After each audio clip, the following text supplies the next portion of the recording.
618. Missy has some special guests. We're going to head into the classroom in a very special way. Missy? Right, Chet. I'm joined by our dear friends, Kevin Asselin, Susan Miller, our executive artistic director. And Susan, your title is so fun. You're the Outreach Director of Marketing and Outreach. Director of Marketing and Outreach. And so this is exactly why you're both here today, because we're getting out and about in the schools. We all know Shakespeare in the Park. Shakespeare in the Parks has wonderful performances all across the region. But now as the weather turns, we go into the schools. Kevin, let's start with you. Sure. Big fundraiser on Saturday in order to support this program. So tell us about this Elise project. So Elise Donahue, for many years, was a remarkable champion of the cultural arts in the Gallatin Valley and really beyond, all over Montana. Her support for all the arts organizations in Bozeman was remarkable, and she was a phenomenal woman who had special interest in bringing arts education into the schools. And now her children have been grateful enough to pass it along and to continue the event. And so it's our 18th annual event of bringing it to public audiences in Bozeman. But now it's grown so much. You're moving into the Emerson Cultural Center, which you've never done before. So Susan, tell us about this move. That's right. So for the past couple of years, we've always hosted the event at the Black Box Theater, which is our home base for Shakespeare in the Parks. But we are limited in capacity to how many audience members we could seat there.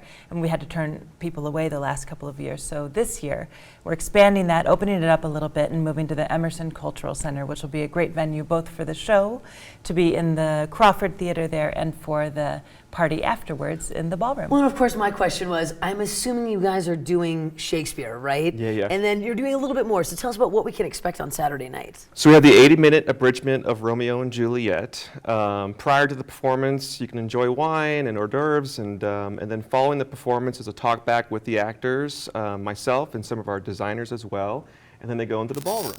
And there we will have live music from Bob Bowman, Michelle Manzo-Cobb, Cheyenne John Henderson, catering from Bountiful Table, Decadent Desserts, and Plonk are doing wine, beer, and a specialty Queen Mab cocktail as well. Now, this program, if I can just rewind for a second, it is so special to the two of you because not only have we seen both of you on the stage at Shakespeare in the Parks, but we've seen you at Shakespeare in the schools. Mm-hmm. So now that you want to take this program and just really bolster up the program, this really hits home for both of you. So tell us about your own personal experience. Well, we're hitting 53 schools across the region.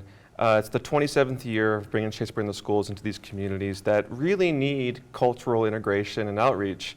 And so to be able to go in some of these small schools, these rural communities, and to bring relevant Shakespeare. The idea is to conceptualize the play so that we meet the students at their level, and to bring a robust curriculum as well that is engaging them not only with the play itself, but issues that may relate to how their daily lives exist. And so it's remarkable to hear these students' response. We do a talk back with the students, and the feedback we get from them, the questions we get from them are so inspiring, moving, and it's why we do what we do, right? It's really just a great opportunity for our teacher actors to come out and work with these communities. The feedback is just tremendous. I love it. Now, Susan, before we do have to go to a quick break, how do we get tickets for Saturday night? And if people can't make it on Saturday, how do they support Shakespeare in the Parks and Shakespeare in the schools? Thank you for asking. So you can call 406-994-3944. You can visit our website, shakespeareintheparks.org, or go to the ticketing website, eventgroove.com. And at any point, if you want to support Shakespeare in the Parks, online is a wonderful way to go, online donations, or by calling that number, 406-994-3944. I love it. Susan, Kevin with us here this morning. I love what you're doing, and please, please, please keep it up. Saturday sounds like a blast. It's going to be great. A ball. Yeah. We do have to take a quick break. We'll be back in just a moment right here on Montana This Morning.